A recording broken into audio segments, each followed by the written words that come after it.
नमस्कार, डेली 24 भारत देख रहे हैं आप। मैं हूं आपके साथ साहिल धुलिया। बुलेटिन की शुरुआत करेंगे। प्रधानमंत्री नरेंद्र मोदी ने रविवार को नशा मुक्त युवा विकसित भारत संकल्प अभियान का शुभारंभ करते हुए देश के युवाओं से नशे और ड्रग्स से दूर रहने का आह्वान किया। उन्होंने कहा कि विकसित भारत के निर्माण के लिए यह जरूरी है कि देश का युवा शारीरिक और मानसिक रूप से स्वस्थ हो, साथ ही आत्मविश्वास से भरपूर रहे। प्रधानमंत्री मोदी ने कहा कि ड्रग्स जैसी घातक लत न केवल युवाओं के भविष्य को प्रभावित करती है, बल्कि परिवार और समाज पर भी इसका गंभीर असर पड़ता है। इसलिए हर युवा को नशे के खतरे को समझना होगा और इससे पूरी तरह दूर रहना होगा। विकसित भारत संकल्प अभियान का उद्देश्य युवाओं में जागरूकता बढ़ाना और उन्हें स्वस्थ, सकारात्मक और जिम्मेदार जीवन शैली अपनाने के लिए प्रेरित करना है।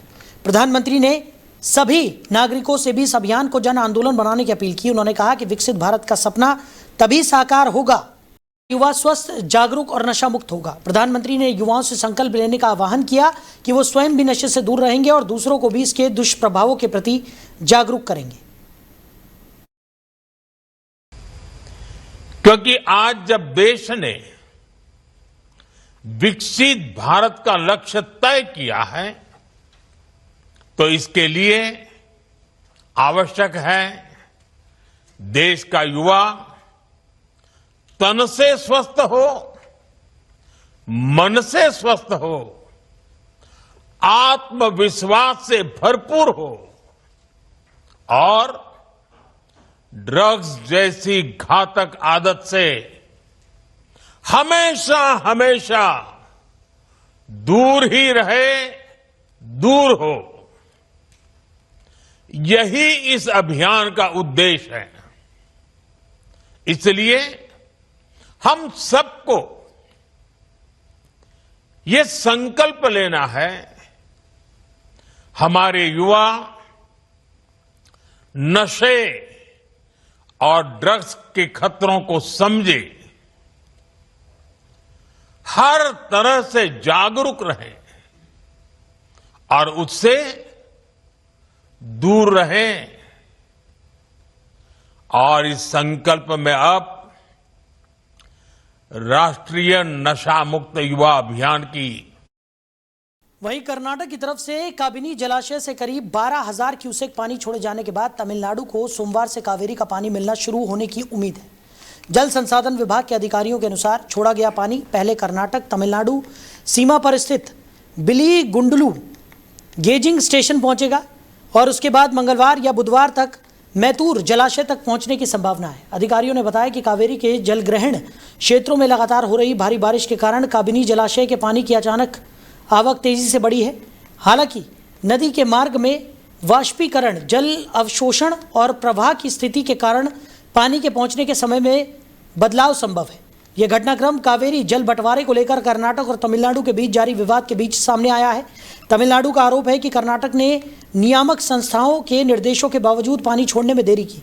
उधर काबिनी और कृष्णराज सागर KRS जलाशयों में लगातार जल स्तर बढ़ रहा है। विशेषज्ञों का मानना है कि अगर बारिश का सिलसिला जारी रहा तो आने वाले दिनों में और पानी छोड़ा जा सकता है, जिससे तमिलनाडु के कावेरी डेल्टा के किसानों को बड़ी राहत मिलने की उम्मीद है।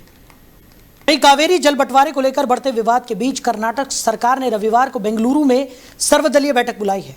बैठक की अध्यक्षता उप मुख्यमंत्री DK शिव कुमार करेंगे, जिसमें राज्य की कानूनी और राजनीतिक रणनीति पर चर्चा होगी। बैठक में विभिन्न राजनीतिक दलों के नेताओं, कावेरी बेसिन क्षेत्र के जनप्रतिनिधियों और वरिष्ठ नेताओं के शामिल होने की संभावना है। ये बैठक कावेरी जल विनियम समिति CWRC के उस निर्देश के बाद हो रही है, जिसमें कर्नाटक से तमिलनाडु के लिए 15 दिनों तक प्रतिदिन 3,500 क्यूसेक पानी छोड़ने को कहा गया है।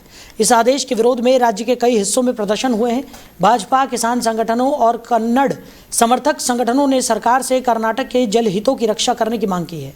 उधर MK स्टालिन के नेतृत्व वाली सरकार की पार्टी DMK ने सुप्रीम कोर्ट में याचिका दाखिल कर आदेश के पालन की मांग की है। वहीं कर्नाटक भाजपा अध्यक्ष BY विजेंद्र ने तमिलनाडु सरकार से बातचीत के जरिए समाधान निकालने की अपील की है। कावेरी जल विवाद दशकों पुराना है और कम वर्षा वाले वर्षों में दोनों राज्यों के बीच तनाव बढ़ जाता है। कावेरी विवाद पर यह सर्वदलीय बैठक होगी। 3,500 क्यूसेक पानी छोड़े जाने के आदेश पर इस बैठक में मंथन किया जाएगा। कर्नाटक सरकार अगली रणनीति तय करती हुई नजर आएगी। तो कावेरी विवाद सुप्रीम कोर्ट पहुंचा हुआ है और इसी विवाद को लेकर सर्वदलीय बैठक भी होने जा रही है।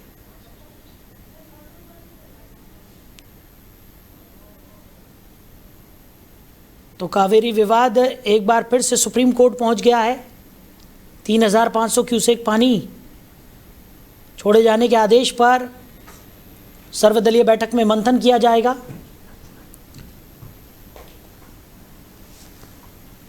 और इसी खबर पर ज़्यादा चर्चा के लिए हमारे मैनेजिंग एडिटर रमेश ठाकुर जी हमारे साथ जुड़ गए।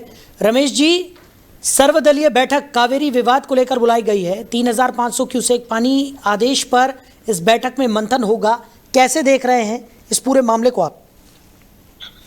नहीं, देखो, मामला बड़ा पेचीदा है, कोई आज का नहीं है, काफी समय से ये लगा हुआ है और उसको कोई ना कोई किसी तरीके से इसमें हल निकले। और उसमें मुद्दा ऐसा है, किसी एक सरकार के बस की तो बात है नहीं भाई। कल को कोई दूसरी कोई सरकार आती है तो कल को ये आरोप ना लगे कि आपने खुद से फैसला ले लिया था। इसलिए सर्वदलीय बैठक और सारे दलों के प्रमुखों की इसमें राय शुमारी बहुत जरूरी है और उसी को ध्यान में रखते हुए मुझे लग रहा है बातें आगे बढ़ाई जा रही हैं। और ये अच्छा फैसला है, क्योंकि जब कोई बड़ा मुद्दा सुलझता है या किसी मुद्दे पे मंथन होता है तो उसमें सामूहिक अगर राय हो, सामूहिक अगर मंत्रणा हो तो वो सही रहता है। जी रमेश जी, ये मामला सुप्रीम कोर्ट में भी है और आज का ये मामला नहीं है, इससे पहले भी कई बार हमने देखा है कि इस मामले को लेकर किस तरीके के विरोधाभास सामने आए हैं। और जब जब कम वर्षा होती है तो दोनों राज्यों के बीच में एक तनाव की स्थिति बन जाती है और उसी को लेकर मामला सुप्रीम कोर्ट में भी है। सर्वदलीय बैठक भी आज हुई है और अब खबर निकलकर सामने भी आ रही है कि बैठक खत्म हो गई है। क्या इस बैठक में किसी तरह के कोई सकारात्मक निर्णय लिए जा सकते हैं या किस तरीके से ये विवाद सुलझेगा, इसको लेकर क्या लगता है? देखिए, बैठक कोई एक ना पहली है ना आखिरी है, कई बैठकें हो चुकी थी उससे पहले भी। फिर मामला हाई कोर्ट से लेकर सुप्रीम कोर्ट तक भी आया, हेयरिंग हो रही है लगातार। और ये देखो, पानी का जो विवाद है और जिस तरीके से आप देखते हो और भी राज्यों में है, केनबेत का नदी का पानी, उसको भी लेकर 2 राज्यों में छिड़ा रहता है मसला। और हरियाणा, पंजाब और हिमाचल, इन राज्यों में भी ये सब चीजें रहती हैं।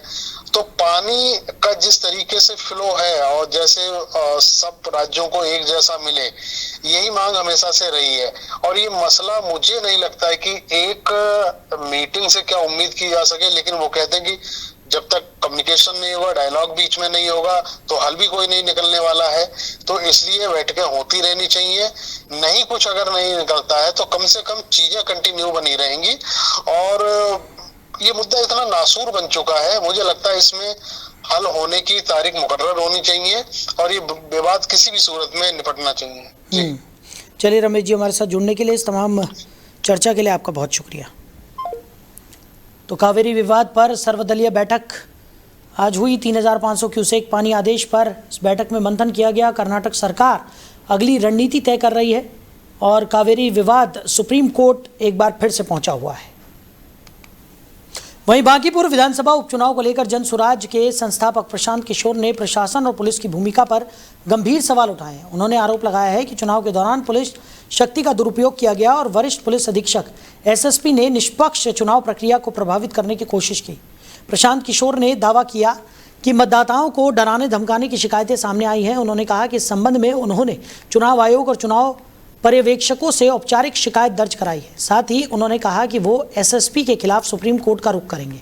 जनसुराज प्रमुख ने आरोप लगाया कि पुलिस ने भाजपा पदाधिकारियों के निर्देश पर लोगों को हिरासत में लिया, जबकि भाजपा नेताओं के खिलाफ कोई कार्रवाई नहीं की गई। उन्होंने ये भी कहा कि चुनाव पर्यवेक्षक ने उनके कई फ़ोन कॉल का जवाब दिया, लेकिन एसएसपी ने उनका फ़ोन तक नहीं उठाया। इन आरोपों पर फिलहाल पुलिस प्रशासन की ओर से कोई आधिकारिक प्रतिक्रिया सामने नहीं आई है। मामले को लेकर चुनाव आयोग के स्तर पर क्या कार्रवाई होगी, इस पर भी सभी की नज़र बनी हुई है। एसएसपी के खिलाफ भाजपा के लोगों ने भी शिकायत की है। कल ये बात मुझे चुनाव पदाधिकारी ने बताया।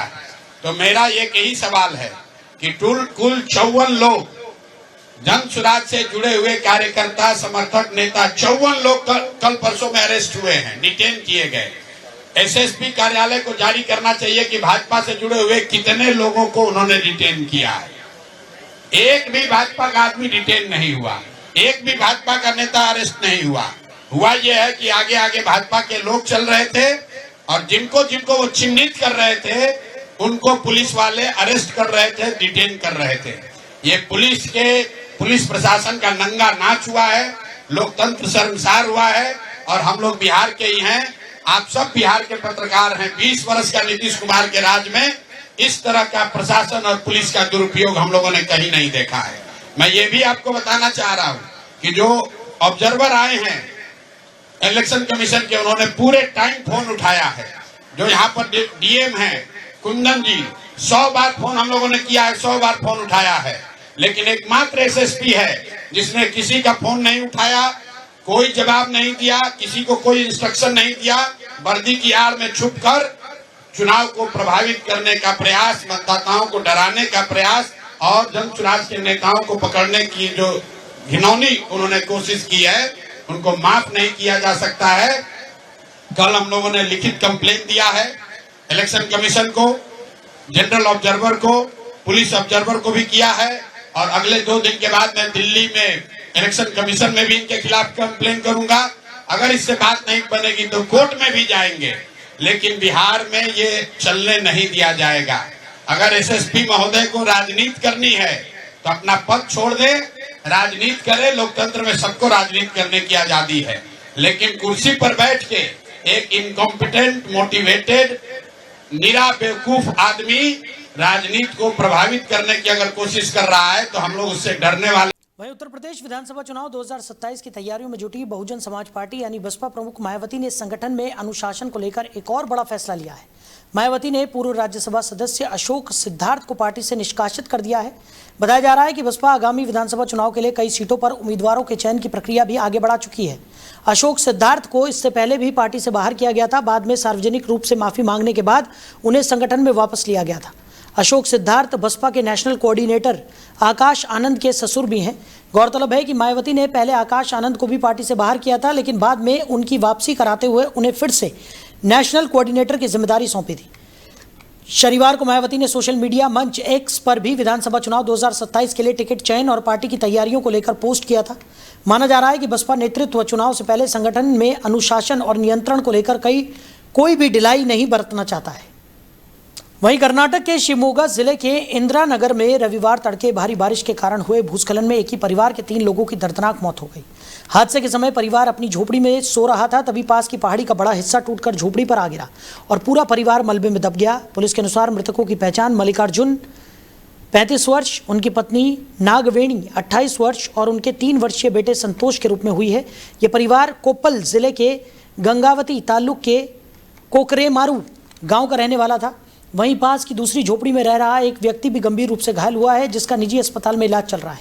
घटना की सूचना मिलते ही दमकल विभाग, आपदा राहत दल और पुलिस टीमें मौके पर पहुंची। संयुक्त अभियान चलाकर मलबे में दबे 3 शवों को बाहर निकाला गया। अधिकारियों के मुताबिक मलनाड क्षेत्र में लगातार हो रही मूसलाधार बारिश के कारण पहाड़ी का हिस्सा कमजोर हो गया था, जिससे यह हादसा हुआ। प्रशासन ने लोगों से बारिश के दौरान संवेदनशील इलाकों में सतर्क रहने की अपील की है।